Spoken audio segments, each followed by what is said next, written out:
పిల్లలకి సరైన మాదిరి ఇవ్వలేదు. అందుకని ఇద్దరు కూడా నశించిపోయారు.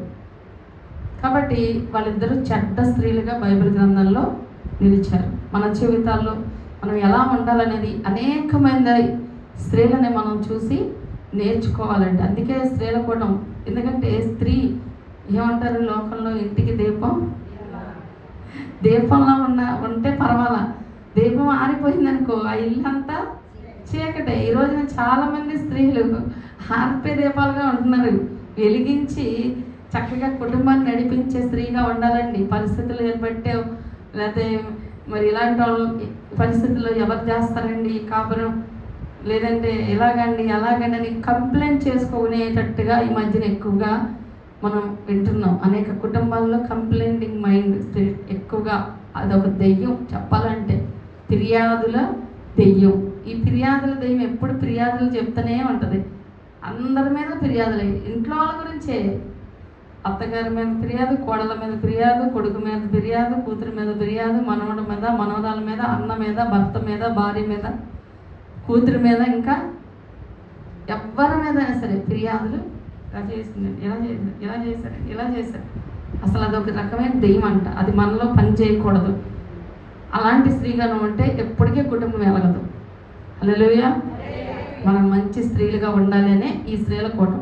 ఈ స్త్రీల కూటాల్లో మనం వాక్యం విని నేర్చుకొని దాన్ని అవలంబించినప్పుడు మన జీవితాల్లో గొప్ప మేలులు చూస్తాం. ఫిర్యాదులు చేసుకున్నంతసేపు నీ జీవితంలో ఏం కార్యం జరగదు.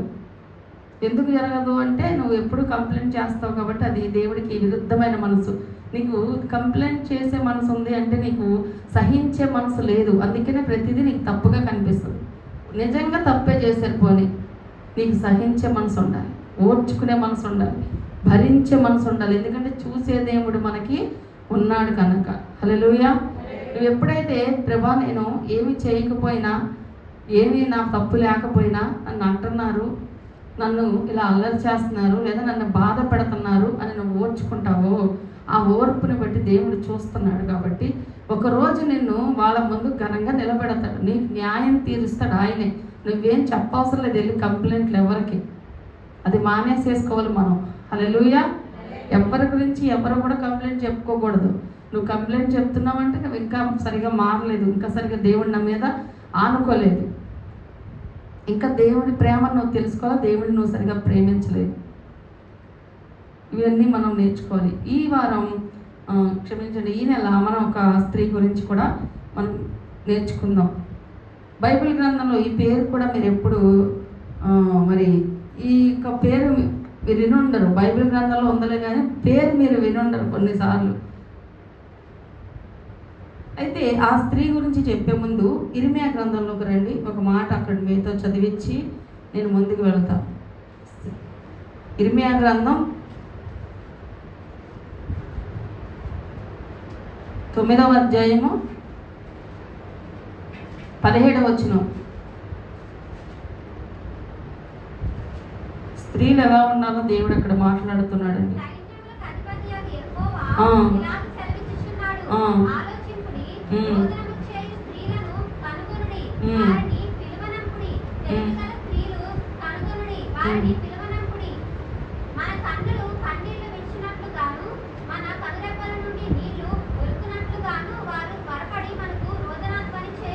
చాలండి. తర్వాత 20వ వచనం కూడా చదవండి.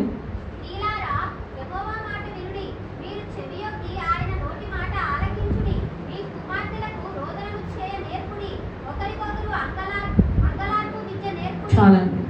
దేవుడు వాక్యం అంతా మాట్లాడను గాక. హల్లెలూయా. ఆమేన్.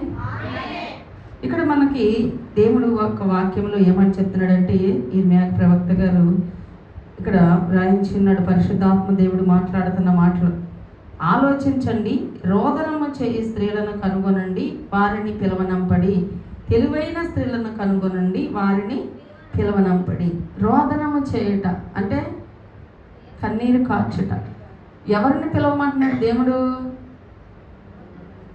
సీరియల్ చూసే వలన, బాగా గొడవాడే వలన, బాగా మాట్లాడే వలన, బాగా తినే వలన, బాగా వండే వలన, బాగా డబ్బులు ఇచ్చే వలన ఎవరు కావాలో తెలుసా దేవునికి? ఈ లోకంలో కన్నీరు కార్చే స్త్రీ కావాలంట. ప్రతి ఇంట్లో ఒక కన్నీరు కార్చే స్త్రీ ఉందనుకోండి, ఆ కుటుంబాన్ని నిజంగా సాతానుగాడు ముట్టడండి. ఒకవేళ ఎన్ని రకాలుగా సాతాను పడేయాలని చూసినా ఈ కన్నీటి ప్రార్థన ఆ కుటుంబంకి కంచి వేస్తూనే ఉంటుంది.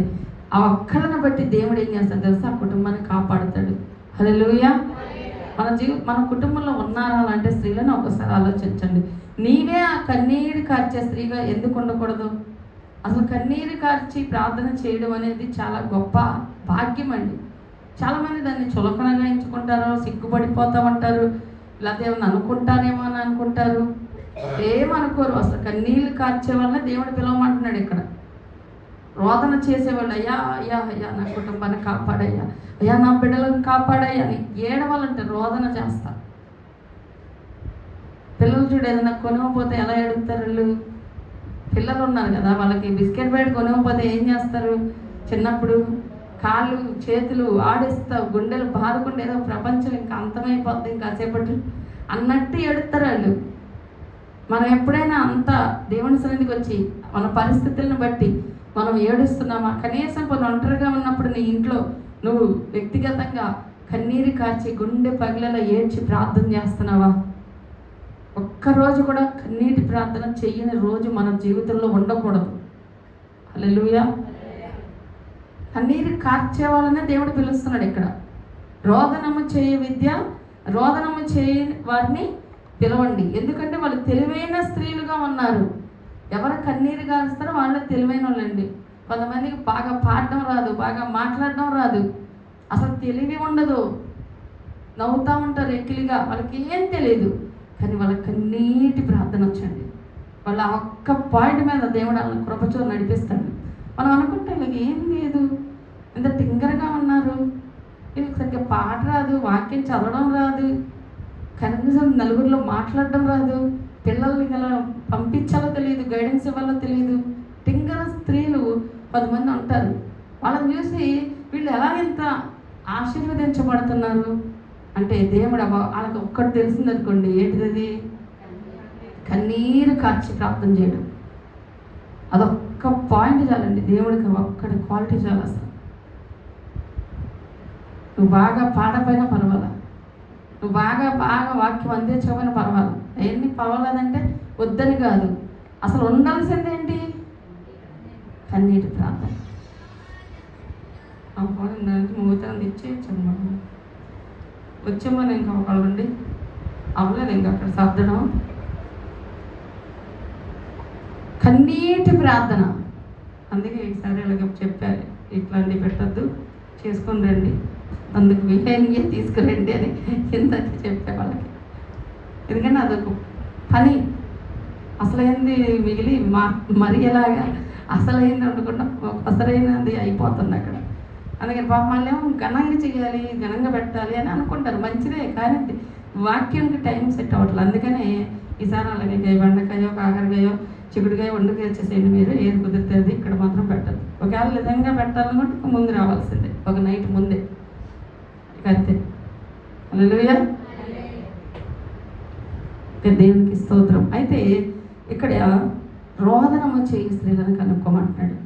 ఇంట్లో మీరు నిజంగా కన్నీటి ప్రార్థన చేస్తారా? కన్నీటి ప్రార్థన ఒక్కసారి నాకు కన్నీరు కార్చి ప్రార్థన చేయాలండి రోజులు. లేదా నేర్చుకోమంటున్నాడు ఇక్కడ దేవుడు. నీకు రాదు లేదు చేయడం, నేర్చుకో, కన్నీరు తెచ్చుకోమంటున్నాడు. అది చాలా అవసరమైన విద్య. అది నీకు ఏది రాపైనా పర్లేదు, ఇది రావాలి. దేవుని బిడ్డలకి ఖచ్చితంగా ఉండవలసిన ఒక లక్షణం ఇది, కన్నీటి ప్రార్థన. అందుకే ఎందుకు అంటే 20 వచనంలో అంటున్నాడు, స్త్రీలారా యెహోవా మాట వినుడి, చెవి యొగ్గి ఆలకించుడి, మీ కుమార్తెలకు రోదనము చేయ నేర్పుడి, ఒకరికొకరు అంగలార్పు విద్య నేర్పుడి. ఒకరికొకరు నేర్పించుకోండి. ఇది నేర్పించుకోండి. ముందు అమ్మ ఏడవడం ప్రార్థన చేయమ్మా, ఏడ్చి ప్రార్థన చేయమ్మా అని నేర్పించుకోవాలంట. మన పిల్లలకు కూడా ఏం నేర్పించమంటున్నాడు? వంట నేర్పించమంటున్నాడా దేవుడు? గొడవలాడడం నేర్పించమన్నాడా? ఇంకేదైనా నేర్పించమంటున్నాడు. ఎలా మాట్లాడాలి, బయటికి వెళ్ళాక ఎలా ఉండాలి, అవి అన్నీ సెకండరీ. ఫస్ట్ అమ్మ చిన్నప్పటి నుంచి కన్నీటి ప్రార్థన చేయడం నేర్చుకో తల్లి, అది అవసరం తల్లి, చిన్నప్పటి నుంచే నేర్పించమంటున్నాడు. ఇక్కడ క్లియర్గా చెప్తుంది వాక్యం. ఇది ఒక్కటి నేర్పించరు, ఇంకా అన్నీ నేర్పిస్తారు. మీ కుమార్తెలకు కన్నీటి ప్రార్థన చేయడం, రోదనము చేయ నేర్పించండి. ఎందుకు అంటే ఆ కింద వచ్చిన అంటున్నాడు, వీధులలో పసిపిల్లలు లేకుండాను, రాజమార్గములో యవనులు లేకుండాను వారిని నాశనము చేయటికి మరణము మన కిటికీలను ఎక్కుచున్నది, మన నగరాలలో ప్రవేశించుచున్నది. ఏ తల్లి అయితే కన్నీటి ప్రార్థన చేసేద్దో మరణం అంటే కిటికీలోంచి చూస్తుంటుంది. ఎప్పుడు వద్దామా, నాశనం అంటే ఎప్పుడు వద్దామా ఇలా ఇంట్లోకి. దేనికి? పిల్లలను నాశనం చేయడానికి. ఈ పిల్లలు క్లియర్గా ఉందా లేదా వాక్యం అక్కడ? మరి ప్రతి తల్లి ప్రార్థన చేయాలా వద్దా? మీ బిడ్డల కొరకు ఉదయకాలం మంది చేస్తున్నారు. ఇంకా టైం దొరికినప్పుడు కూడా అయ్యా నా బిడ్డలు బయటికి వెళ్తున్నారు, కాలేజ్కి వెళ్తున్నారు, స్కూల్కి వెళ్తున్నారు. మీ పసి పిల్లలు రాజవీధుల్లో నగరంలో మరణం ప్రవేశిస్తుంది, నాశనం ప్రవేశిస్తుంది. ఎంతమంది లేరండి ఈ మధ్య నాశనం అయిపోతున్నారు పిల్లలు, యవన బిడ్డలు ఎంతమంది బయట మనం చూస్తున్నాం. ఈ డ్రగ్స్తో నాశనం అయిపోతున్నారు, స్నేహాలతో నాశనం అయిపోతున్నారు, ప్రేమలతో నాశనం అయిపోతున్నారు. ఇవన్నీ వాళ్ళ జీవితాల్లోకి వచ్చి కొంతమంది ఈ స్నేహాలతో డబ్బులు ఇప్పించేయడం వాళ్ళకి. తర్వాత వాళ్ళిద్దరి మధ్య డిస్టర్బెన్స్ రావడం, ఈ స్నేహం అక్కడ బ్రేక్ అవ్వడం, దానివల్ల ఇద్దరి మధ్య కక్షలు, ప్రతీకారాలు అవి ఎంత దాకా వెళ్తున్నాయి అంటే మళ్ళీ ఒకరినొకరు డబ్బులు ఇచ్చి కొట్టించుకోవడం, కిరాయిలు, కొంతమంది అయితే చాతబడులు చేయించుకోవడం, కొంతమంది అయితే చంపించేసుకోవడం. ఎన్ని జరుగుతున్నాయి. ఎక్కడి నుంచి వస్తుంది నాశనం? ఇన్ని నాశనాలు మన జీవితాల్లో రెడీగా ఉన్నాయంట. కిటికీలోంచి మన బిడల మీద ఎప్పుడు దొరుకుతారా అని. ఇక్కడ అందరూ పిల్లలున్నా తల్లులే కదా అందరూ. అంటే ఎంతెంత పిల్లల గురించి మాట్లాడుతుందా దేవుడు. పిల్లలు అంటే నీకు పుట్టిన దగ్గర నుంచి వాళ్ళు 50 ఏళ్ళైనా పిల్లలే నీకు తల్లిగానే ఉన్నావుగా. నీవు తల్లిగా ఉన్నంత వరకు నీ పిల్లల గురించి నువ్వు ప్రార్థన చేయాల్సిందే.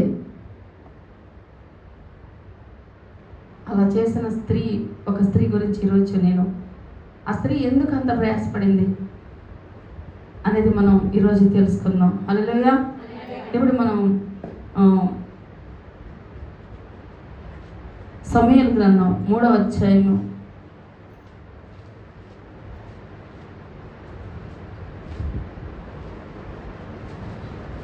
ఇక్కడ ఒక స్త్రీ గురించి మీకు ఈరోజు నేను చెప్పాలనుకుంటున్నా. 3వ అధ్యాయం 6వ వచనం చూసినట్లయితే అక్కడ ఒక యెహోవా 3:6 ఒక 2వ సమూయేలు అండి, క్షమించండి, 2వ సమూయేలు 3వ అధ్యాయం 6వ వచనం.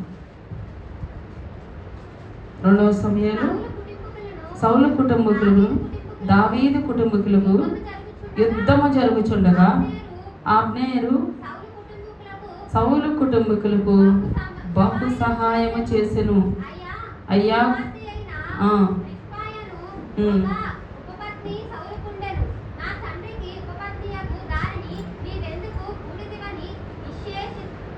ఇష్పేషేతు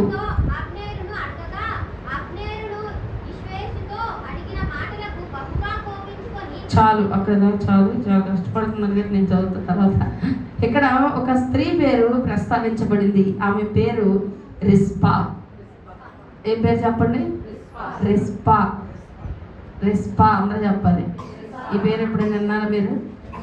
భక్తిలోకి వచ్చాక దేవుడిని తెలుసుకున్నాక ఎవరైనా విన్నారా?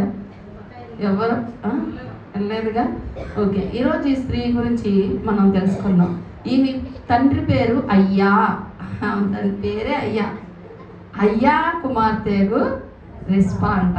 ఈ రిస్పా ఎవరికి ఉపపత్నిగా ఉంది అంటే సౌలుకి ఉపపత్నిగా ఉంది. సౌలు ఎవరు?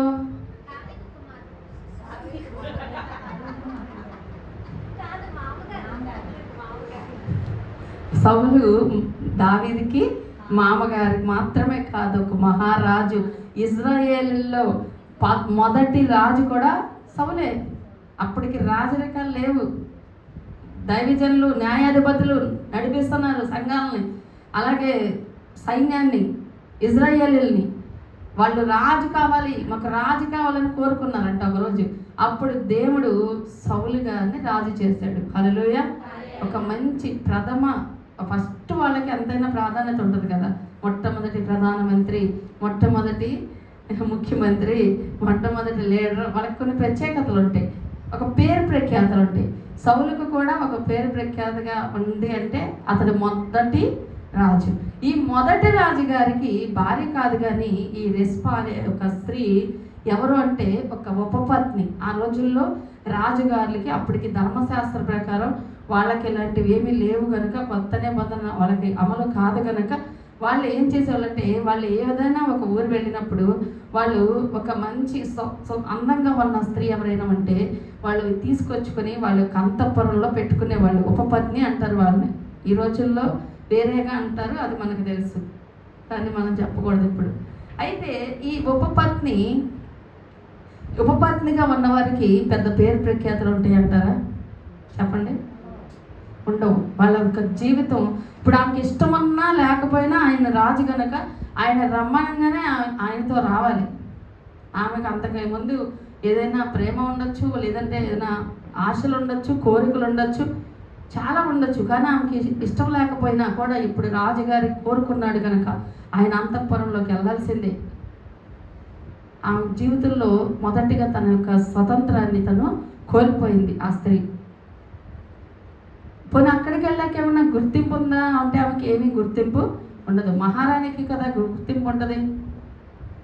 ఉపపత్నులు చాలామంది ఉంటారు, ఆ రాజుగారు ఉపపత్ని అంట అని అనుకుంటారు, అంతేగాని వాళ్ళకి ఎలాంటి గుర్తింపు ఉండదు. ఆ అంతఃపురంలో వాళ్ళకి ఫుడ్ మంచిగా అన్ని సకల సౌకర్యాలు ఉంటాయి, అంతే. అంతకు మించి వాళ్ళకి ఎలాంటి ఒక హోదా ఉండదు. అలాంటి ఒక స్త్రీ రెస్పా అన్నమాట. కానీ ఆమె ఒక మంచి సౌందర్యవతి, అందుకే కదా రాజు తెచ్చుకున్నాడు ఆమెని. ఒక మంచి సౌందర్యవతి, ఒక మంచి కుటుంబంలోంచి వచ్చిన స్త్రీ అయి ఉండొచ్చు. ఎలాంటి వాళ్ళని పడితే అలానే రాజులేం తెచ్చుకోరండి, అన్నీ చూస్తారు వాళ్ళు కూడా. సౌలేం తెలుగు తక్కువడు కాదు. ఇలా ఏ రకంగా చూసినా ఆ స్త్రీ ఒక మంచి ఆమెకి అక్కడ ఉన్నంతసేపు ఒక మంచి హోదా ఉండొచ్చు, లేదా ఒక మంచి కుటుంబ నేపథ్యం ఉండొచ్చు.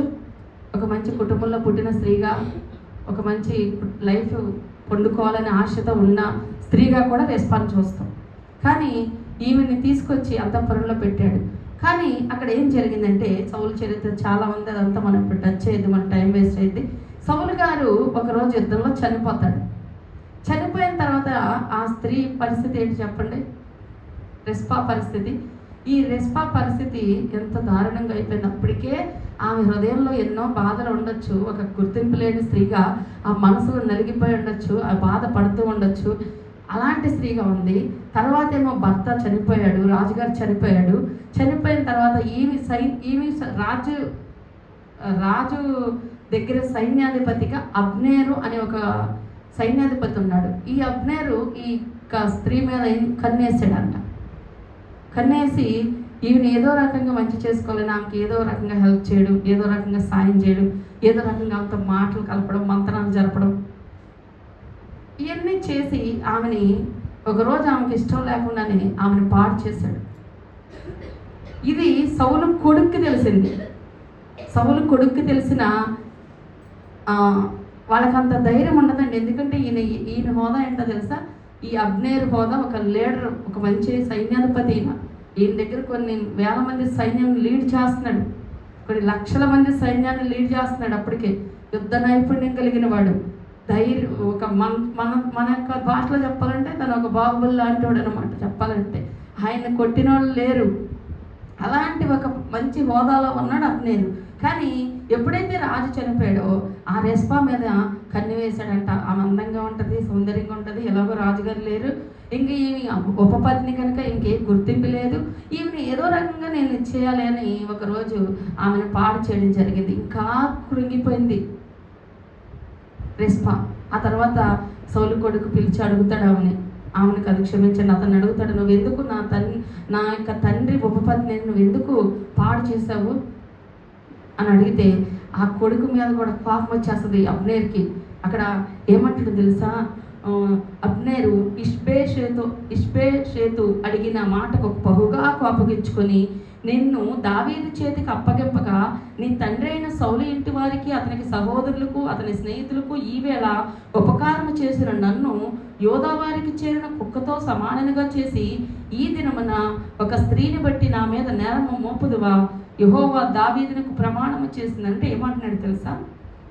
ఒక స్త్రీని బట్టి నన్ను నిలదీస్తావా? నువ్వు నీ కుటుంబానికి నేను ఎన్ని మేలు చేశా, మీ తండ్రిని ఎన్నిసార్లు గెలిపించా, ఈరోజు నువ్వు ప్రాణాలతో ఉన్నావంటే నేను యుద్ధం చేయబట్టే, నేను కాపాడబట్టే, నేను ఇక్కడ రాజ్యం అంతా కూడా శత్రువులు రాకుండా నేను కాపలగాయ పెట్టే, అలాంటి ఒక హోదాలో ఉన్న నన్ను ఆఫ్టర్ ఒక ఆడదాని గురించి నువ్వు నన్ను నిలదీస్తావా అని ఆ యొక్క ఇష్బేషేతు మీదకి కోపం తెచ్చుకుంటే ఇష్బేషేతు సైలెంట్ అయిపోతాడు.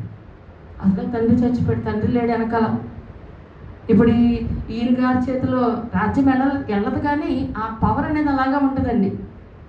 ఆ మిలిటరీ పవర్ ఏం చేయలేక పాపం సైలెంట్ అయిపోతాడు. దుఃఖిస్తూ ఉంటుంది. ఇంకా గౌరవపరచబడింది ఆమె చెప్పాలంటే. రోజున అలాంటి ఒక స్త్రీలు మన జీవితంలో చాలామందిని చూస్తాం. స్త్రీలు కొంతమంది తండ్రి ద్వారా ఎలాంటి సంతోషం ఉండదు. నా తల్లిదండ్రుల ఇంట్లో సంతోషం లేదు, కనీసం నాకు మంచి భర్త వస్తాడేమో, నాకు మంచి భర్త వస్తే నా భర్త ద్వారా నేను గౌరవంగా సంతోషంగా నేను బ్రతుకుదాం అనుకుంటే ఆ భర్త కూడా ఎలాంటి వాడు వస్తాడో తెలియదు. కొంతమంది జీవితాల్లో ఎలాంటి సంతోషం ఉండదు. కొన్ని పిల్లల ద్వారా ఏమైనా సంతోషం ఉండాలంటే అది కూడా ఉండదు. ఇక్కడ రెస్పా జీవితంలో కూడా అదే జరిగిందండి. పిల్లలతో ఈమెకి ఇద్దరు మగపిల్లలు 21వ అధ్యాయంలోకి రండి. అదే 21వ అధ్యాయం. సౌలు అదే సమయాలు 2 సమయాలు ఇద్దరు మగపిల్లలు ఈమెకి. ఇక్కడ ఏం జరుగుతుందంటే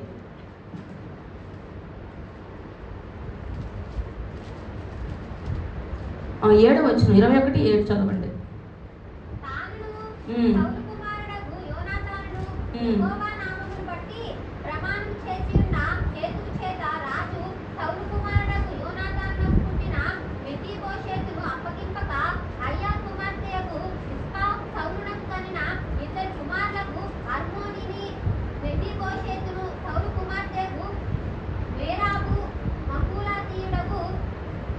బర్జిల్లాయి కుమారుడైన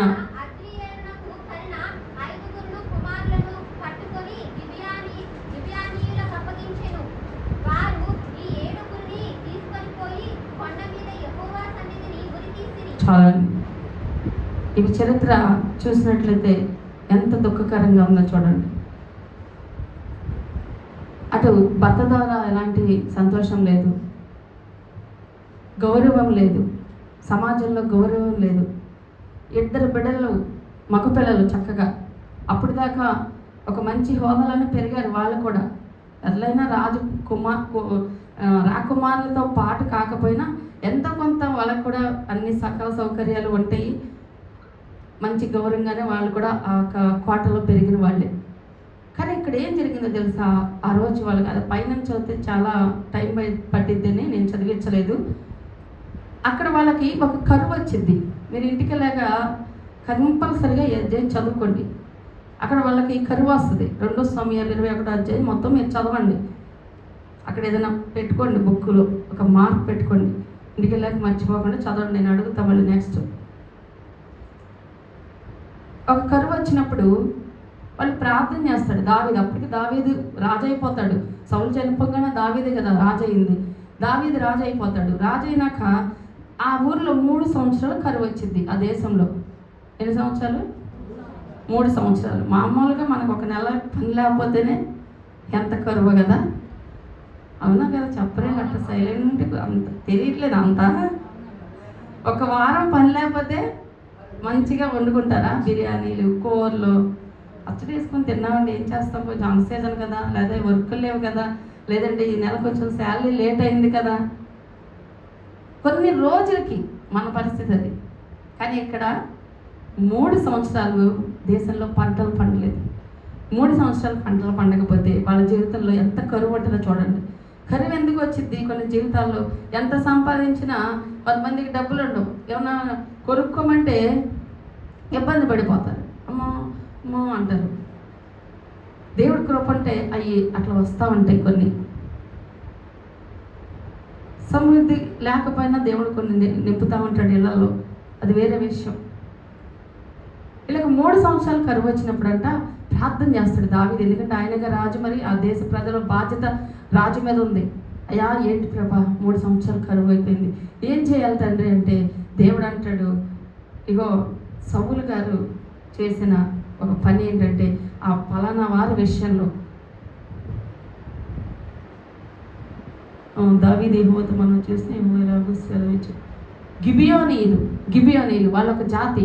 ఆ గిబియోనీయుల విషయంలో సౌలు చేసిన పని నాకు నచ్చలేదు, వాళ్ళకి నచ్చల, వాళ్ళు కూడా బాధపడుతున్నారు. వాళ్ళను చాలా దారుణంగా కొన్ని చంపేస్తాడు సౌలు.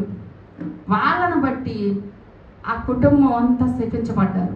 ఇప్పుడు వాళ్ళను బట్టి, అలా చేసిన సౌలును బట్టి దేశంలో వర్షాలు పడవు, కరువు వచ్చింది. ఇప్పుడు ఏం చేయాలి? ఆ గిబియోనీయులను పిలిపించి అడుగు ఏం చేయమంటారు? మన జీవితంలో కూడానండి మనం కొన్ని తప్పులు చేసుకుంటూ వెళ్ళిపోతాం.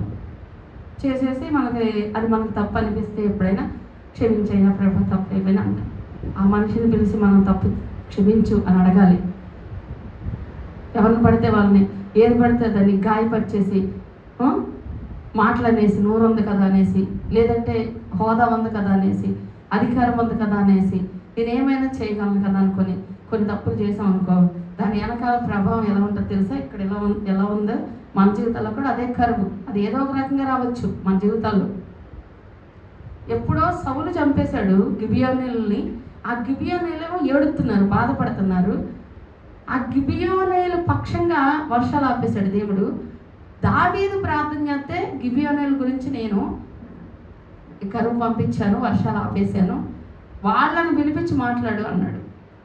అప్పుడు మళ్ళీ దావీదు వాళ్ళని పిలిపిస్తాడు. ఏం చేయమంటారు? మీరు ఏం చెప్తారు చేస్తాను.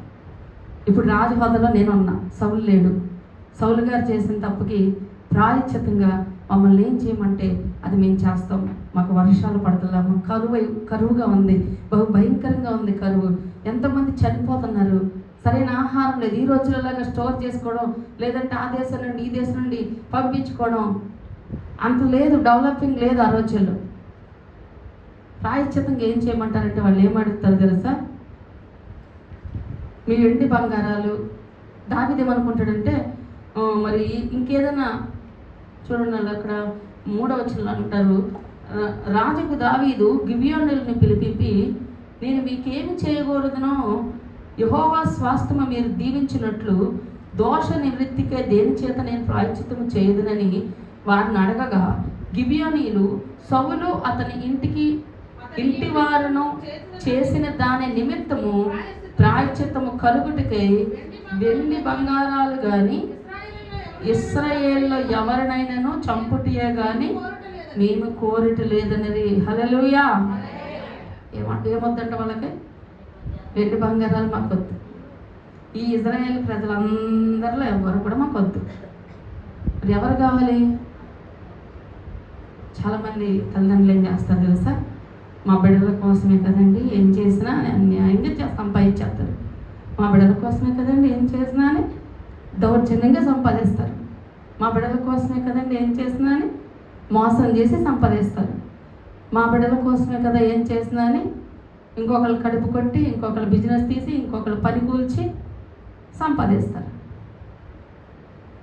ఏ బిడ్డల కోసం చేశారో ఆ బిడ్డలకే అది శాపంగా మారిపోద్ది. నువ్వు నీతిగా రూపాయి తెచ్చిపెట్టు, అలా నువ్వు 100 రూపాయలు తెచ్చిపెట్టింది వాళ్ళకి ఏమైంది రేపు? శాపం. ఈరోజు చాలామంది పిల్లలు ఎందుకు అంత భయంకరమైన స్థితిలోకి వెళ్తున్నారు తెలుసా? కోట్లు ఉంటాయి, అనుభవించడానికి ఉండదు, తినడానికి ఉండదు, కొంతమంది అయితే అసలు ఆయుష్యే ఉండదు, కోట్లు మూలుగుతాయి పక్కమట.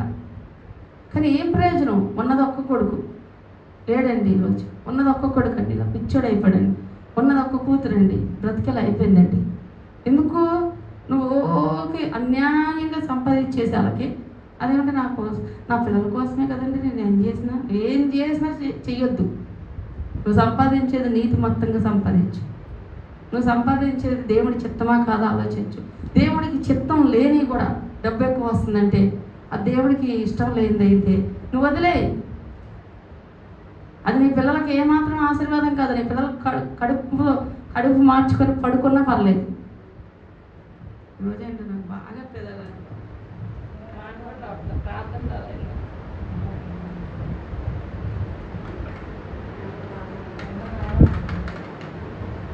హల్లెలూయా. మన బిడ్డల కోసమే కదా చేసేదని. ఎలా పడితే అలా సంపాదించొద్దు, ఏది పడితే అది చేసి సంపాదించొద్దు. న్యాయంగా నువ్వు సంపాదించకపోయినా పర్లేదు, నువ్వు న్యాయంగా బతుకు, అలా న్యాయంగా దేవుడు కూడా వాళ్ళని చూస్తాడు, ఏం తక్కువ చేయడు. ఇది మనం నేర్చుకోవాలి సౌలు జీవితం నుండి. ఆ రోజు వాళ్ళు అడిగారు, ఏమడిగారు తెలుసా? అక్కడ చూడండి 4వ వచనం. గిబియోనీయులు సౌలు అది వద్దులేండి, తర్వాత 5వ వచనం. వారు మాకు శత్రువులై మమ్మల్ని నాశనం చేయొచ్చు,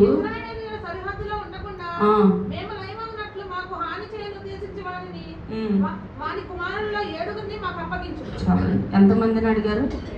ఆల్రెడీ రాజుగారు కాబట్టి రాజులకు ఎక్కువ మంది భార్యలు ఉపపత్నులు ఉంటారు కనుక మహారాణిలనేమో రాణిలుగా తెచ్చుకుంటారు, కొంచెం పేదోళ్ళు కొంచెం అందంగా ఉన్న వాళ్ళేమో ఉపపత్నులుగా తెచ్చుకుంటారు రాజులు.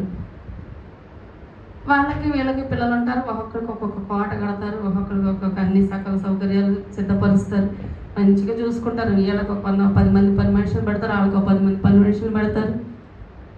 డబ్బు ఉంది కాబట్టి, రాజులు కాబట్టి. ఇప్పుడు వీళ్ళు ఏమడిగారంటే, సౌలు మా జీవితాలను నాశనం చేశాడు, మాకు శత్రువు అయ్యి మా కుటుంబాలను నాశనం చేశాడు, మా బ్రతుకులను నాశనం చేశాడు కనుక ఆ సౌలు కుటుంబంలో నుంచి 7 మాకు అప్పగించండి. హల్లెలూయా. అర్థమవుతుందా వాక్యం? బాగానే నీరసంగా వచ్చినారు, ఎందుకని ఆవేదనలు తీసుకుని నేర్చుకోవాలి పాఠం. 7 ఇవ్వమన్నాడు. సౌలు కుటుంబంలోంచి మాకు ఇవ్వాలి, వేరే వాళ్ళు మాకు వద్దు, వెండి బంగారాలు మాకు వద్దు, మీరు ఏది ఇచ్చినా మాకు వద్దు, ఓన్లీ సౌలు కుటుంబం నుంచి, ఆయన రక్త సంబంధులే, ఆయన రక్తం పంచుకొని పుట్టిన వాళ్ళు కావాలి. అప్పుడు యోనాతాను సౌలుకి మంచి బెస్ట్ ఫ్రెండ్. ఆల్రెడీ యోనాతానుకు ఒక కొడుకు ఉంటాడు, కాళ్ళు లేని పిల్లడు, మెఫీబోషెత్ అని. ఈ దావీదు గారు ఏం చేస్తాడంటే, వీళ్ళిద్దరికి యోనాతానికి ప్రమాణం చేస్తాడు. వాళ్ళిద్దరు మంచి దోస్తులు అనమాట. నువ్వు ఎప్పుడైనా సరే నిన్ను ఎప్పుడు విడిచిపెట్టను, నీ బిడ్డలైనా సరే నేను ప్రేమిస్తాను, కాపాడుతానని. అందుకని ఆ ప్రమాణాలను బట్టి ఆయనకు పుట్టిన మెఫీబోషెత్, ఆయన సౌలు సంబంధే చెప్పాలంటే, సౌలు రక్తం మనవడు, సౌలుకి మనవడు అవుతాడు. ఆయన్ని వదిలేస్తాడు. ఇక కొడుకుల్ని లేదా ఆయనకు పుట్టిన కొడుకుల్ని తీసుకొచ్చి 7. ఆ 7 ఎవరో అంటే, మేరాబుకు పుట్టిన ఉంటుంది డీటెయిల్స్, సరే ఎన్ని మనకు వద్దు. సౌలు కుమార్తె మేరాబు, బర్జిల్లాయి కుమారుడైన అద్రియేలు కలిగిన 5. ఇంకో 2 ఎవరో రెస్పాకు పుట్టిన సరే తీసుకెళ్ళి 7 తీసుకెళ్ళి కొండ మీద ఉరి తీసేశారు. అప్పుడు అక్కడ ఏం జరిగిందంటే, అప్పుడే ఇంకా ఏం జరగదు, ఉండండి చెప్తా స్టోరీ. ఉరి తీసేశారు. ఇప్పుడు రెస్పా పరిస్థితి ఏంటి చూడండి ఒకసారి. కనీసం పిల్లలను చూసుకునైనా నేను బ్రతుకుదాం అనుకుంటే, పిల్లలు ఉన్నారా కళ్ళ ముందు? లేదు.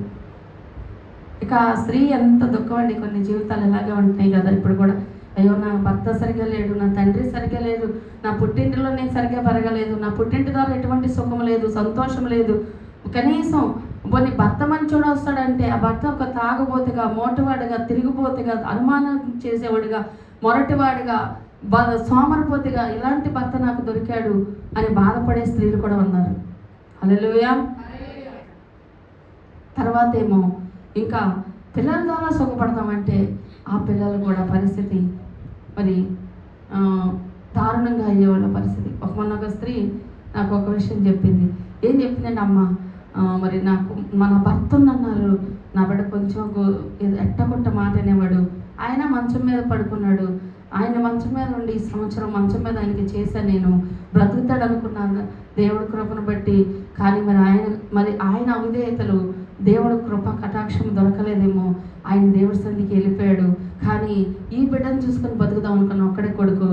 ఆ బిడ్డ అయినా సరే బతుకుతాడంటే వాడు చెడ్డ స్నేహాలు, చెడ్డ మాటలు, గొడవలు, పోలీస్ స్టేషన్లు. నేను వెళ్ళి విడిపించుకు రావాల్సిన పరిస్థితి. నాకు దుఃఖం కలుగుతుంది. నా బిడ్డ విషయంలో నా బిడ్డను చూసుకొని నేను హ్యాపీగా ఉండలేకపోతున్నా. కనీసం వీడి వలన సుఖపడదామంటే వీడు కనీసం నన్ను ఎంత ద్వేషిస్తున్నాడు. తల్లిగా నన్ను ప్రేమించట్లా. తండ్రి లేడు, నాకెవ్వరూ లేరు, సపోర్ట్గా నిలబడాల్సిన వాడు నన్ను ఇంతగా దుఃఖపడుతున్నాడు. ఏదో ఒక గొడవ చేస్తాడు. పోలీస్ స్టేషన్ నుండి ఫోన్ వస్తుంది నాకు.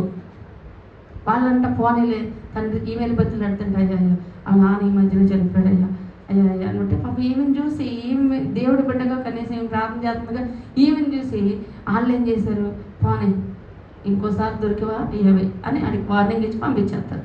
కానీ ఎంత దుఃఖం ఉంటుంది ఆ తల్లికి, ఎంత నలిగిపోద్ది. ఇలాంటి తల్లిదండ్రులు రెస్పా లాంటి స్థితిలో ఉన్నవాళ్ళు ఎంతమంది లేరండి.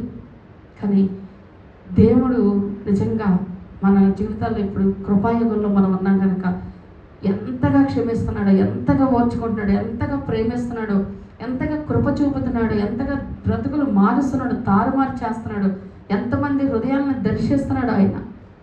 హల్లెలూయా. అయితే రెస్పా జీవితంలో, నేను ఇంకా వేరే దాంట్లోకి వెళ్తాను అనుకోవద్దు, రెస్పా జీవితంలో జరిగింది ఏంటో తెలుసా? ఇక ఆ తర్వాత ఆమె ఏం చేసింది అంటే చంపబడిరి. కోతకాలమున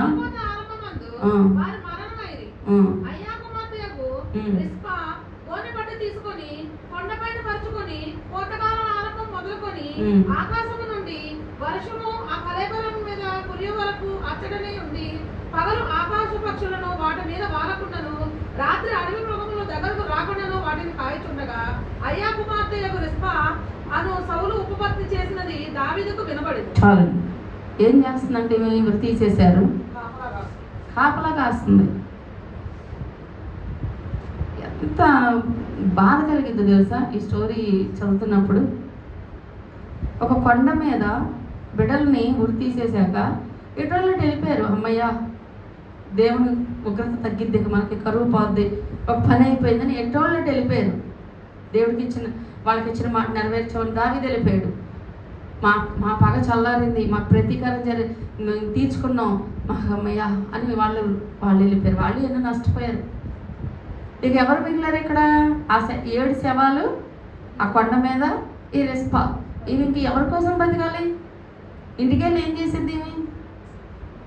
ఇకంట ఆ యొక్క శవాల దగ్గర ఆ తల్లి ఎంత నిజంగా రెస్పా ఒక మంచి తల్లి అండి, చెప్పాలంటే చాలా మంచి తల్లి.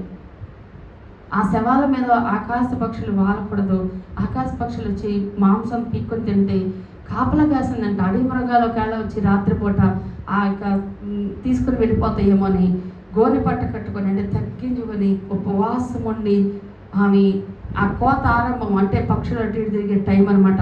అదంతా కూడా పక్షులు రాకుండా అట్లా ఇసురుకుంటా ఆ శవాల దగ్గరే ఉండిపోయిందంట ఆ స్త్రీ. ఎంత ప్రేమ! చచ్చిపోయిన శవాల దగ్గర. ఇప్పుడు మనం ఒక ప్రశ్న వేసుకోవాలి. రిస్పా తన చనిపోయిన కొడుకుల గురించి తన జీవితాన్ని అంతా కూడా అక్కడ ఆకాశ పక్షులు వచ్చి రాస్తే పోను ఓకే, ఈ అడవి మృగాలు వచ్చి ఏమని చంపుతాయిగా. అప్పుడు ఆమె ఎలా ఉంటుంది అక్కడ? ధైర్యంగా ఉండాలిగా.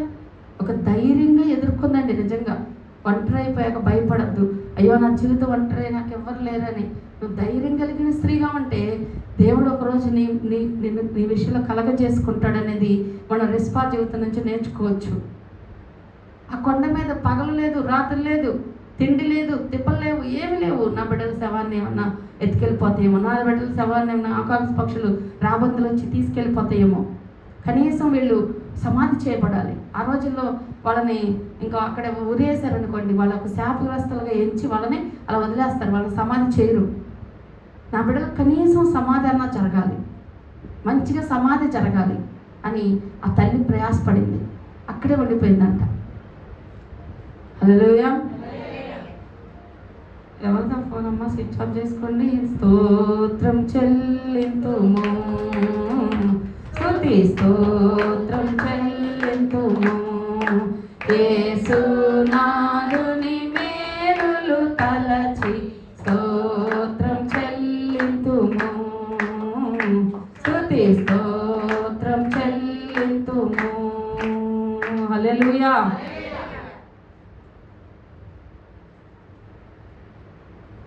అలాగే ఉండిపోయిందా అక్కడ? ఇప్పుడు మనం ఒక ప్రశ్న వేసుకుందాం. చనిపోయిన తన కుమారుల గురించి ఆమె అంత ప్రయాసపడింది కదా, తిండి మానేసింది, దెబ్బలు లేవు, సుఖం చూసుకోవాలా, భయం అనుకోలేదు, ధైర్యంగా తెగించేసింది. ఇక ఏదైతే అదైంది, నా బిడ్డలు మాత్రం కాపాడుకోవాలి, కనీసం నా బిడ్డలను సమాచారం. ఇప్పుడు వెళ్ళి ఎవరినైనా అడిగితే, అయ్యా నా బిడ్డలను కొంచెం సమాధి చేయండి, నువ్వు ఎవరివి ఉపపత్నివి, నీవేంటి మాట్లాడుతున్నావు అని అందరూ కూడా ఎవ్వరూ సహాయం చేయడానికి కూడా రాలా. కనీసం ఎవరు దాన్ని తీసుకెళ్ళి కనీసం సమాధి చేయడానికి ఇష్టపడలా. వీళ్ళని ప్రాయశ్చిత్తంగా బలిచ్చారు కదా, వీళ్ళని ఎందుకు ఇక్కడ? అలా ఎన్నాళ్ళు ఉందో, ఎన్ని రోజులు ఉందో, ఎన్ని నెలలు ఉందో తెలియదండి. అలా ఉండిపోయిందంట ఆ తల్లి. ఈరోజు మన జీవితాల్లో మన బిడ్డల కోసం మనం ఏం చేస్తున్నాం? చనిపోయిన కుమారుల కొరకే ఆ తల్లి అంత ప్రయాసపడింది కదా, కనీసం బ్రతికున్న పిల్లల కోసం ఏం ప్రయాసపడుతున్నారు తల్లులు? శుభ్రంగా తినేసి, శుభ్రంగా టీవీ చూసుకోవడం, ముచ్చట్లు ఆడుకోవడం, ఆ వీధిలో ఏంటి, ఈ ఇంట్లో ఏంటి, ఆ ఇంట్లో ఏంటి, వాళ్ళేంటి, ఫోన్లు, కొంచెం కూడా బాధ్యత లేదు పిల్లల గురించి.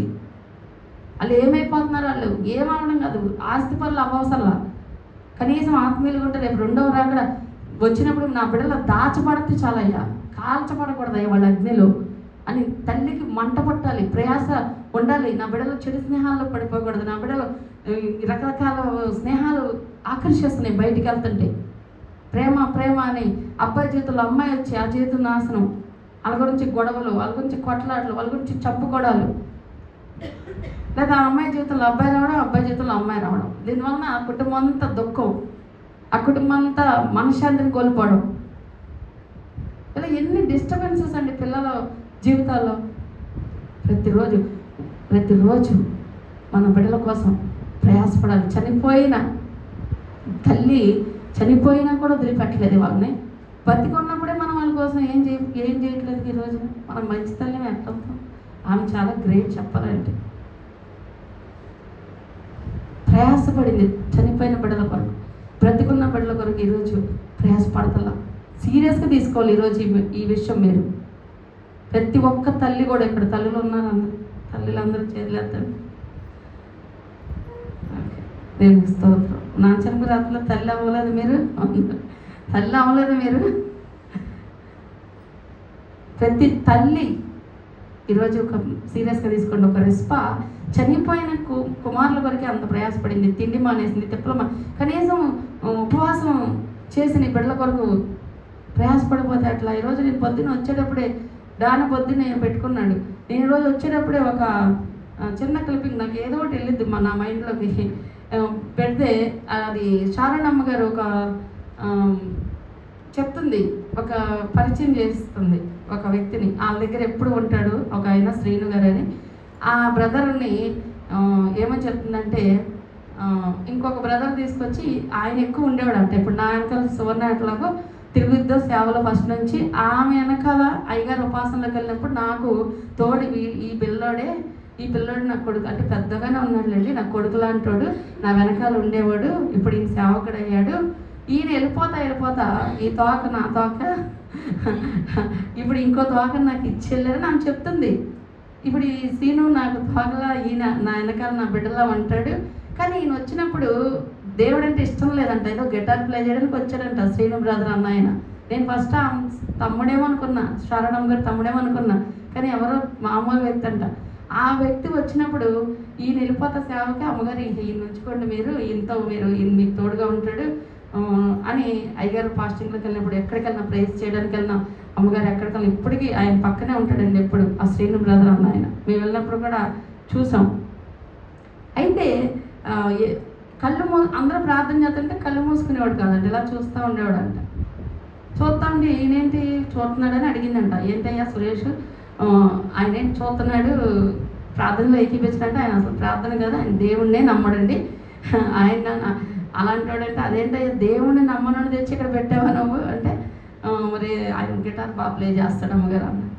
ఇక ఆయన కోసం అంట ఆమె 6 నెలలు ఉపవాసం ఉందంటండి. నాకు ఆశ్చర్యం వేసింది. అప్పుడు అనుకున్నా, ప్రభా నేను ఇంకా చేయాలి, నేను కూడా ఈసారి కొన్ని టార్గెట్లు పెట్టుకుంటా, కొంతమంది వ్యక్తుల గురించి, కొంతమంది రక్షణ గురించి. సో శారను ఆత్మ తను వెళ్ళిపోయినప్పుడు నేను అంటే బలంగా ప్రేయర్ చేసేవాళ్ళు, బలంగా ఆత్మీయంగా ఉన్నవాళ్ళు, సీరియస్గా భక్తి చేసేవాళ్ళు ఏ తల్లి ఏ సేవకుడు వదులుకోడు. అందరి గురించి ప్రేమ ఉంటుంది, చేస్తాం. రాసుకున్నాం ఫస్ట్ పాయింట్ ఆ పిల్లదే రావాలని. ఎన్నాళ్ళైనా మరి ఫాస్టింగ్ అని రాసుకున్నాం. 3 నెలలు ఫాస్టింగ్ సీరియస్గా చేసినప్పుడు దేవుడు చాలా అనుకుని కృప నిజంగా ఆ బిడ్డను తీసుకొచ్చాడు. అప్పుడు అనుకున్నా ఇలా నేను కూడా చేయాలి, ఇంకా చేయాలి, ఇలా ఉండాలి, ఏదైనా నేర్చుకోవాలి. వినంగానే అంత ప్రయాసపడితే ఆయన రక్షించబడ్డాడంట. 6 నెలలు ఫాస్టింగ్ చేసిందంట అమ్మగారు ఒక్క వ్యక్తి కోసం. మొన్న సంవత్సరం ఉపవాసాల్లో మరి ప్రశాంతి ఒక్కటి రక్షించబడింది. ఇంకెన్ని చేయాలో ప్రభా, ఇంకెన్ని ఆత్మలు కనాలంటే, ఇంకెంత ప్రసవ వేదన పడాలో అనుకున్నా నేను. సంవత్సరం నేను కూడా కాదండి, 15 నెలలు తర్వాత ఆ బిడ్డ రక్షించబడింది. 15 నెలలు ఫాస్టింగ్ తర్వాత. అంటే ఇంకెంతగా నలగొట్టుకోవాలి, ఇంకెంతగా మనం ఒక ఆత్మీయతలుగా నాకే కాదు ప్రతి తల్లిగా మీ బిడ్డల కోసం మీకు ఉండాలి బాధ్యత. ఉపవాసం ఉండాలి, కన్నీరు కార్చాలి, వాళ్ళ గురించి ఒక రోదన చేయాలి, ఏడవాలి, ప్రభు పాదాలు పట్టుకోవాలి. నా బిడ్డలు రక్షించబడాలి, నా బిడ్డలు ఆత్మీయంగా ఉండాలి, నా బిడ్డలు నీ కాపుదల్లో ఉండాలి, నా బిడ్డలు నీ సన్నిధిలో ఉండాలయ్యా. సీరియస్గా తీసుకోండి ఈరోజు ఈ వాక్యాన్ని. ప్రతి తల్లి కూడా నీ బిడ్డల్లో ఏ మైనస్లు ఉన్నాయో ఆ మైనస్ల గురించి నువ్వు ప్రార్థన చేయాలంటే నువ్వు ఇప్పుడు ఒక నిర్ణయం తీసుకోవాలి. ఇప్పుడే వాళ్ళ అయ్యమ్మ, వాళ్ళ ఇయ్యమ్మ, వాళ్ళ అయ్యమ్మ, పిల్లలు ఎండ్రమ్మ, వాడు అట్లా అయిపోతున్నాడు, వీడు ఎట్లా అయిపోతున్నాడు, అమ్మాయి అట్లా మాట్లాడుతుంది, నా కూతురు కాపురం చేయాలంటుంది, ఏం చేయాలి, ఇట్లా ఒక తల్లి ఫోన్ చేసింది, మా అమ్మాయి కాపురానికి పోనంటుంది, ఆ భర్త నచ్చలేదంటే ఆ సంవత్సరం అయ్యాక. ఇలా ఎన్నో అర్థమంటాయి. అదొక దెయ్యం, నిర్లక్ష్యం దెయ్యం, సోమల దెయ్యం, అజ్ఞాన దెయ్యం పనిచేస్తుంటాయి కొంతమందిలో. 7 వారాలు ఫాస్టింగ్ ప్రేయర్ పెట్టుకున్నాక ఆ అమ్మాయి నా భర్త నాకు కావాలని వెళ్ళిపోయిందంటే అమ్మాయికి ఎవరు చెప్పాలి. అప్పటిదాకా 100 మంది చెప్పారు, వచ్చి పెద్దలు చెప్పారు, పాస్టర్స్ చెప్పారు, ఇంకెవరో చెప్పారు, అమ్మాయి వెళ్ళమ్మా భర్త ఉంటే మరి తప్పదమ్మా చేసుకున్నాక అది ఇదని చెప్పారంట. నేను పోను, వాడి నాకు వద్దు, దైవస్తుందంట. 7 వారాలు ప్రేయర్ చేయగానే వెళ్ళిపోయిందంట, సర్దుకొని నాకు తట్టబొట్ట అంతా. ఇప్పుడు బాగానే అన్నారులేండి. అసలు చెప్తున్నా, ఏదో ఒకటి త్యాగపూరితమైన భక్తి తల్లిగా కుటుంబాల కొరకు మనం చేయనప్పుడు ఎందుకు ఇంట్లో వెట్టి చాకరి చేసి చేసి చేసి అలిసిపోయి పడుకుని పోవడానిక? లేదా టైం దొరికితే సోదా ఫోన్లో, టైం దొరికితే టీవీ ముందా, టైం దొరికితే అటెల్లో మన తమ్ముడింటికి వెళ్ళి చూసొస్తా, అన్నయ్య ఇంటికి వెళ్ళి చూసొస్తా, ఏదో ఒకటి పెట్టుకుంటారు. ఏమి చురుకుండదు, ఏముండదు. చూడండి, ఒక తల్లి పిల్లలు చచ్చిపోతే పోదపోయారులే, ఇక ఏం చేస్తా నేను మాత్రం అని అనుకోలేదండి. చచ్చిపోయిన పిల్లల కోసం కొండ మీద ఒంటరిగా ఉండిపోయింది ఆ తల్లి. మనం ఏం చేస్తున్నాం మన బిడ్డల కోసం? ఒక రెస్పాతో పోల్చుకుంటే మనం ఏం చేస్తున్నాం? ఈరోజు మనం వేసుకోవాలి ప్రశ్న. చిన్న పిల్లలుగా ఉన్నారు నీ బిడ్డలు, అప్పటి నుంచే మొదలుపెట్టు. లేదమ్మా వాళ్ళకి ఒక 40 ఏళ్ళు ఉన్నాయంట, అయినా పర్లేదు, నువ్వు తల్లిగా ఉన్నావుగా భూమి మీద, నువ్వు చెయ్యి నీ బిడ్డల కోసం ప్రార్థన. వాళ్ళు రక్షించబడాలి. ఎండ్రమ్మా వాళ్ళు అసలు మారమ్మా, చాలా వ్యతిరేకులమ్మా. అలాంటి వాళ్ళని ఎంతోమందిని మార్చారు. కానీ మనం అందులో మన ప్రయాసం ఉండాలి కొద్దిగా. మనం శుభ్రంగా తినేసి శుభ్రంగా మనం బ్రతికితే మారరు. మనం కొన్ని త్యాగం చేసి కొన్ని ఏడ్చి ప్రభు పాదాలు పట్టుకొని ఆయన కనికరం దిగించే వరకు ఏడితే ఖచ్చితంగా వాళ్ళు మారుతారు. ఎలా మారుతారు చూద్దాం. ఏం జరిగిందో రిస్పా జీవితంలో చూసి ముగించుకుందాం. కాబట్టి దావీదు పోయి ఒక నిమిషం, అయ్యో కుమార్తెకు రిస్పా అను సౌలు ఉపపత్ని చేసినది దావీదుకు వినబడను. హల్లెలూయా. ఎవరు కనబడిందంటే ఈమె ఇక్కడే ఉందని. అప్పుడు దాకా దావీదు వెళ్ళిపోయి ఆయన పనులను చేసుకుని ఆయన బిజీలో ఆయన ఉండిపోయాడు. సుమారుగా బైబిల్ పండితుల యొక్క ఆలోచన ఏంటంటే ఆమె 6 నెలల పాటు అక్కడ ఉండిపోయిందంట, అలాగా శవాలు తీయకుండా. 6 నెలలు మరి ఏం తిందో ఏం తాగిందో మరి ఎట్ట బతికిందో మరి అది మనకు తెలియదు. కానీ 6 నెలలు అంటే ఒక అంచనా, బైబిల్లో రాయబడలేదు కానీ 6 నెలలు ఆమె అలా ఉండిపోయిందంట కొండ మీద. 6 నెలల ఉండేసరికి దావీదుకి వినబడిందంట ఈ మాట. ఎప్పుడు ఇవి రోజు విసురుకుంటా పరిగెత్తుకుంటా తోలుకుంటా అక్కడే పడుకొని అక్కడే లేచి అక్కడే ఉండి ఆ తల్లి బక్క చెక్కి అలా ఉండిపోయి తల్లి అదిగో పలానా వాళ్ళని మనం గుర్తు తీసాం కదా రాజుగారు, ఆ తల్లి ఇంకా అక్కడే ఉంది, రిస్పా అక్కడే ఉంది అని దావీదు చెవికి పడింది. ఎప్పుడు ఈ మొరపెట్టగా మన జీవితంలో కూడా మొరపెడతామంటే ఒకరోజు మన బిడ్డలు మారరు అని మనం చెప్పడానికి అవకాశం లేదండి. ఎవ్వరూ మారినోళ్ళు లేరు ఈ భూమి మీద. మనం మారుతామా? మనం మామూలు వాళ్ళమా? ఏసై అనగానే అన్నవాళ్ళు కూడా ఉన్నారు కదా. ఏసై అనగానే తిట్టిన వాళ్ళు ఉన్నాం కదా. ఏసై అంటే చర్చి అంటే ఎక్కిరించిన వాళ్ళు ఉన్నాం కదా. ఏసై అంటే అబ్బో అసలు ఎన్ని అన్నామో తెలియదు. ఏసై భక్తులు నిన్న అన్నామో తెలియదు. ఈ క్రమాలు నిన్న అన్నామో తెలియదు. ఇలా అన్నీ అన్నవాళ్ళమే. మనం మారలేదా? మనమే ఒక సాక్ష్యం కదా. ఇక్కడ ఉన్న వాళ్ళందరూ అలా మారినోళ్ళే. ఎవ్వరు పుట్టుకతో క్రైస్తవులు ఉన్నారు ఎక్కడ లేరు కదా. మరి అలాంటప్పుడు ఎవరో మారలేని మనం ఎలా డిసైడ్ చేస్తాం? ప్రయాసపడము. ఒక ప్రయాసపడింది, దావీదు కనపడింది. మనం ప్రయాసం, ఒకరోజు మన ప్రార్థన, మన కన్నీరు, మన ఉపవాసం. ఒకరోజు తండ్రి రాజస్థానంలో ఉన్న దావీదు రాజస్థానంలో ఉన్నాడు, దేవుడు మనకు రాజస్థానంలో ఉన్నాడు. అక్కడ ఆయనకు కూడా వినపడినప్పుడు ఏం చేశాడు తెలుసా? అప్పుడు మనుషులు పంపించి ఆయన ఏం చేశాడు అంటే ఆ ఎముకలని, అంటే అప్పటికి ఎముకలు శరీరం అంతా పోయింది. అయినా కూడా నా బిడ్డలు సమాధి చేయబడాలి, నా బిడ్డలకి మంచిగా సమాధి జరగాలి అని తల్లి ఆరాటం. మన జీవితంలో మన బిడ్డల ఆత్మీయ స్థితి గురించి మనకు ఆరాటం ఉండట్లా. వాళ్ళే చర్చికి వెళ్ళారు, వాళ్ళే భక్తులు, లేదా వాళ్ళే రోడ్డు మీద తిరుగుతారు, వాళ్ళే ఏ చేసుకుంటారులేండి, వాళ్ళకి కలిసి వచ్చిందిలేండి. ఏంటి కలిసి వచ్చేది? రేపు చచ్చిపోతే అగ్నిలో కాలాలు. ఇక్కడ కలిసి వస్తే ఏం లాభం?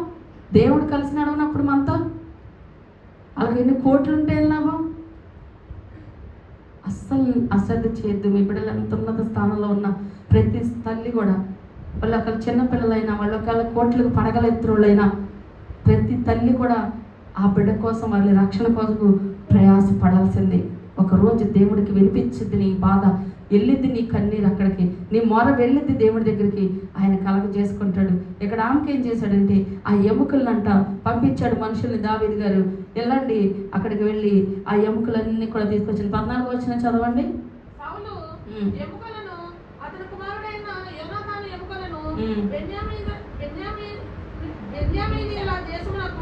చేరిన శరాలోనున్న సౌలు తండ్రియకు కీషు సమాధి యందు పాతిపెట్టింది.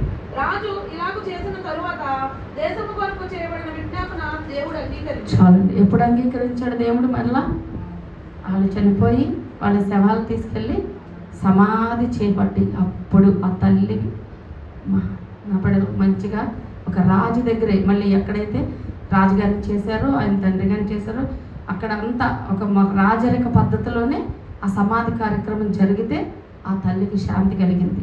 నీ బిడ్డలు ఆత్మీయంగా ఉంటేనే నీకు శాంతి కలగాలి. లేకపోతే ఇక నీకు లేదు నిద్ర, నువ్వు బిల్డింగ్ కట్టుకో, నువ్వు పొలాలు కొనుక్కో, లేకపోతే బంగారం కొనుక్కో, లేకపోతే ఇంకేదైనా ఉన్నాయి, నీకు మనశ్శాంతి ఉండకూడదు. ప్రభా నా బిడ్డల్లో ఆత్మీయంగా బలపడాలి, నా బిడ్డలు ఆత్మీయంగా రక్షించబడాలి, వాళ్ళు రక్షణలోకి రావాలి. వాళ్ళు దేవుడిని ఎరగని వారిగా ఉన్నారు ప్రభా. రేపు ఉగ్రత దినమంది వాళ్ళు ఎడబడతారయ్యా, వాళ్ళ ఆత్మలు ఇంకా నశించిపోతాయి కదా ప్రభా. నాకు ఎలా ఉంటుందయ్యా శాంతిని? నువ్వు రోజు ఏడు దేవుడి దగ్గర, లేదా వాళ్ళు దేవుడి సన్నిధిలోనే ఉండి సరైన ఆత్మీయ స్థితిలో లేరా?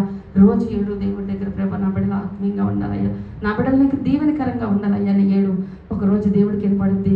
రెస్పాన్స్ చరిత్ర ఎట్లా ఉందా, తన జీవితం ఎట్లా ఉన్నా, తన ప్రారంభ దశ ఎట్లా ఉన్నా, తనంత దుఃఖంతో నిండిపోయిన జీవితం, తండ్రి వలన కానీ, భర్త వలన కానీ, బిడ్డల వలన కానీ ఏ రకంగా సంతోషం లేని జీవితం, అలాంటి దుఃఖ స్థితిలో నేను ఎవరి కోసం బతకెళ్ళి నేను ఏదో ఒకటి చేసుకుంటా, లేకపోతే నేను ఏదో ఒకటి బతుకుతా అని ఇష్టమైనట్టుగా ఏం బ్రతకలేదు. కానీ తన బిడ్డలకు చనిపోయినా కూడా నమ్మకంగా, విధేయతగా, ఎవరి మీద తిరుగుబాటు చేయాలి, ఎవరిని ఏంటి ఎట్లా ఎటు వెళ్ళి ఇష్టమని ప్రవర్తించాల, అలాగే ఆ బిడ్డల దగ్గర ఉండిపోయింది.